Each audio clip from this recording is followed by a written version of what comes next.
You're watching a Highwire Media podcast. Welcome to the Big D Breakdown Show. As always, I'm your host, Eberflus, and on this show, we dive into all the latest headlines surrounding the Dallas Cowboys. Or I should say, the Dallas Cowboys. Before we do that, just leave us a comment on the topics we cover in the comment section below. And with that, let's dive right into our first topic. There's a certain OL that cannot regress in 2025. And it's not who you think. The line of scrimmage will be the difference in key games this season. The Dallas Cowboys schedule release wasn't all fun and games. The brutal end-of-season gauntlet will be tough on everyone, but especially the offensive line. Dallas already has an uninspiring running back room, which some in the media are calling the worst in the NFL. With that in mind, former Cowboys scout Brian Broaddus thinks there is one offensive lineman in particular who cannot afford to regress. That player is second-year center Cooper Beebe, who started 16 games as a rookie, and exceeded expectations. The Cowboys had a rough season on offense in 2024. The offensive line welcomed two rookies to the starting five, and Beebe and first-round pick Tyler Guyton, who struggled at left tackle. That cannot be overstated. Zach Martin was up and down on top of battling injuries. Dak Prescott also had maybe his worst season to date. When you combine that with a lack of run identity, 2024 was a season of growing pains. As Broaddus said, Beebe making a jump in year 2 will go a long way. Tyler Booker and Tyler Smith have the potential to be one of the best guard tandems in football, which hammers home this great point from Broaddus. The run game is dependent on the interior blockers. With Smith and Booker expected to hold down the fort at left and right guard, respectively, Beebe has to be the guy to take a jump if the offense wants to look efficient. There's no doubt that Beebe can make the jump that's expected of him. After all, his countless accolades at Kansas State is what caught the Cowboys' eye in the first place. He was a 2-time Big 12 Offensive Lineman of the Year.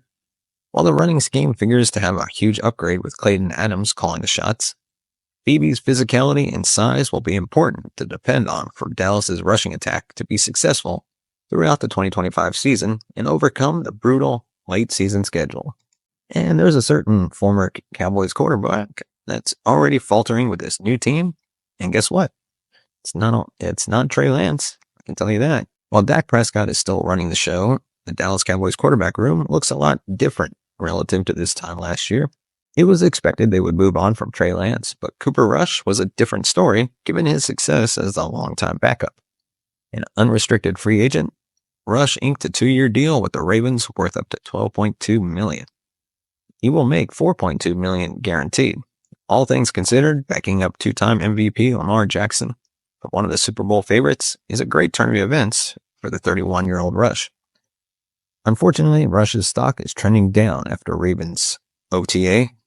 According to The Athletic, Rush had some rough outings during the various offseason practices and put the ball in harm's way too often.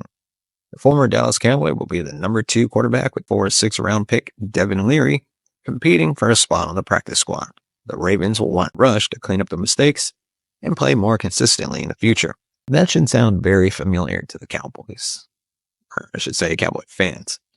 It must be said, though, that Rush was thrust into the starting role earlier than expected, with Jackson missing all but one of the team's 9 off-season practices. He is also learning a new offense and working with entirely new personnel. Those are understandable hurdles to overcome. However, it isn't all that surprising that Rush is already making questionable decisions with the football. While he only threw 5 interceptions and 8 starts filling in for Prescott last season, he tallied a whopping 12 turnovers worth throws, and his 52.9 PFF grade was the worst of his career. He also lost 3 fumbles, which means he averaged a turnover for every start. He had good turnover luck too. He should have had more interceptions. Rush had a great command of Dallas's offense, but he seldom took chances downfield, and his arm strength left a lot to be desired. He'd often attempt throws his arm could make, and his pocket awareness seemingly worsened with every start he made. It was volatile, but conservative at the same time. The Cowboys won a lot of games with Rush at number 2. The Ravens had a much better roster, so they will be able to win games with Rush under center if Jackson were to miss time. However, while Rush brings a respectable floor as a backup, his ceiling is arguably just as high. Once he starts pressing to make plays is when he gets himself into trouble because he isn't gifted physically. That might explain why Dallas decided it was time to go in a different direction. And now on to our next topic. The Cowboys defense won't survive if Matt Eberflus fumbles Dan Quinn's old strength. Dan Quinn had his faults, but he was consistently great at one thing. It wasn't that long ago that the Dallas Cowboys had a perennial top 10 defense. In fact, under Dan Quinn, the defense never finished outside of 7 in points per game, and they led the league in turnovers in multiple seasons. But going into the 2025 season, the expectations are that they might have one of the league's worst defenses. The Cowboys want to get back to being a dominant group. It's the defensive line that will need to lead the bunch. Micah Parsons is one of the league's most dominant defenders, and he is poised to make a run at the Defensive Player of the Year award. But who else on the defensive line can step up and take some of the pressure off of him? Zoltan Budde of Pro Football Focus ranked all 32 defensive lines heading into the upcoming season. The Cowboys finished above average, coming in at number 12. While that ranking is fine, Dallas needs the unit to perform better than that if they are going to turn their defense around this year. For the defensive line to take the next step forward, they'll need Osa Odighizuwa to make the leap from above average starter to Pro Bowl player. Dallas paid him like a superstar this offseason, and that was a wise decision after a career season in 4. He continues to improve each season, and the fit with Matt Eberflus should unlock him even more. But who else from the defensive line can take a big step forward? The hope is that Marshawn Kneeland can be an every down defensive end in 2025. Sam Williams is returning from his torn ACL, and he should play a factor on pass rushing downs. Dante Fowler Jr. was brought back to help the pass rush, and second-round pick Donovan, I'm not even going to try to say his last name, should contribute right away. He could end up being the most impactful of the group. The Cowboys have depth on the defensive line, but they need someone else outside of Parsons Odighizuwa to emerge as a high-impact player. If that happens, this could easily be one of the league's best defensive line, and it could be the reason why they make it back to the postseason. But a lack of development in other pass rushers, Kneeland, Williams, could be highly detrimental for the defense. They desperately need someone to step up for this defense to run to the level that we saw under Quinn. Let me know your thoughts in the comment section below. How do you think the defense will operate this coming season? And it's crazy to think we're only almost just about a month away from preseason. Recent rankings have shown that an old problem will surface again for the Cowboys in 2025. The Dallas Cowboys have been dealing with a specific issue for years, and it doesn't seem to be solved ahead of the upcoming season. The Dallas Cowboys have undergone several changes this offseason, mainly bringing in a new coaching staff. In addition to the new players added to the roster, Dallas is hoping to contend in 2025. Unfortunately, something that has plagued the Cowboys for a few years still appears to be a concern entering next season. The linebacker room. One of the biggest issues in recent years for Dallas has been its underwhelming linebacker unit. Without consistently good, healthy off-ball linebackers, the Cowboys' defense has struggled to contain opponents.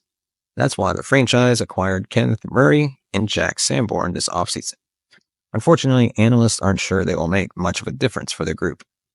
In a recent PFF ranking of all 32 linebacker units in the league, Dallas was ranked near the bottom at number 27.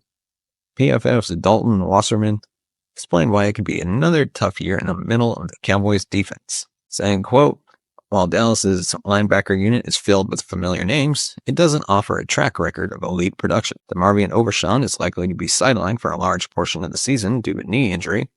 Former first-rounder Kenneth Murray Jr. has posted sub-55 PFF overall grades in each of his 5 NFL seasons. Jack Sanborn projects as a rotational player who is familiar with defensive coordinator Matt Eberflus. Damone Clark and Maurice also project as serviceable depth, albeit with low production ceilings. DeMarvion Overshown, who has the potential to be a really good linebacker, has already suffered 2 significant knee injuries on each leg through his first 2 seasons. With the most recent injury coming in Week 14 of last season, his availability for 2025 is in question. That leaves Murray and Sanborn.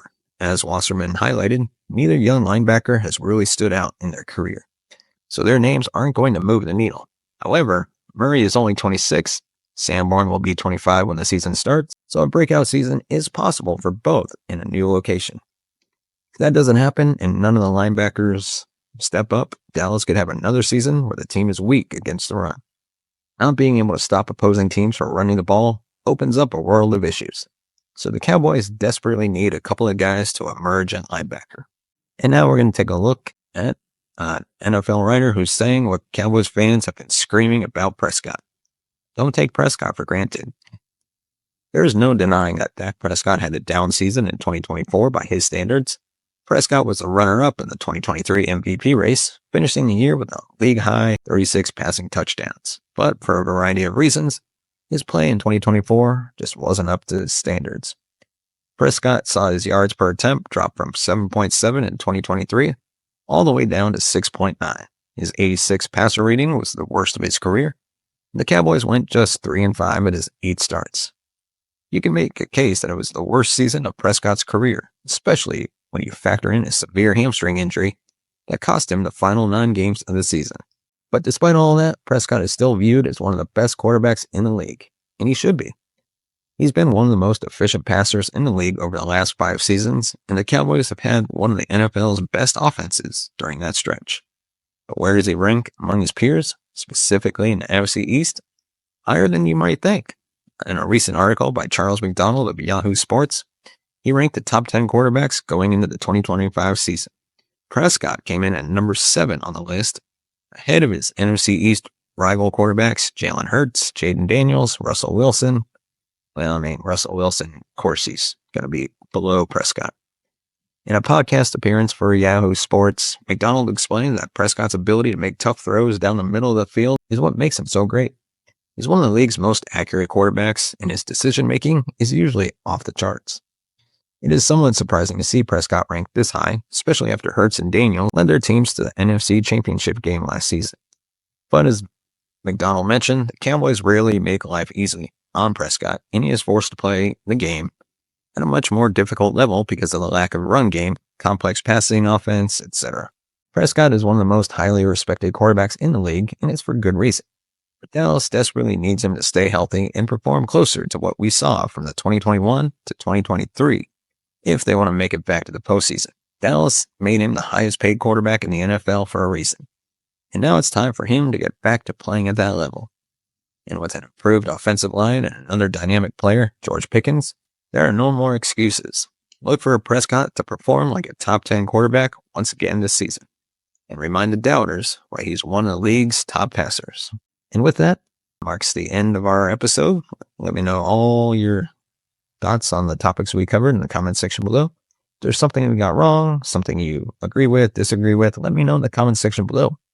As always, if you want to support the channel, you can buy us a coffee at buymeacoffee.com/thebigd, or scan the QR code that's right there. That QR code. Yeah, scan it. Thank you. And of course, hit the subscribe button. Give us a thumbs up if you like our video. Hit the bell notification button to be notified of future episodes. And with that, thank you so much for watching and listening. I'll see you next time.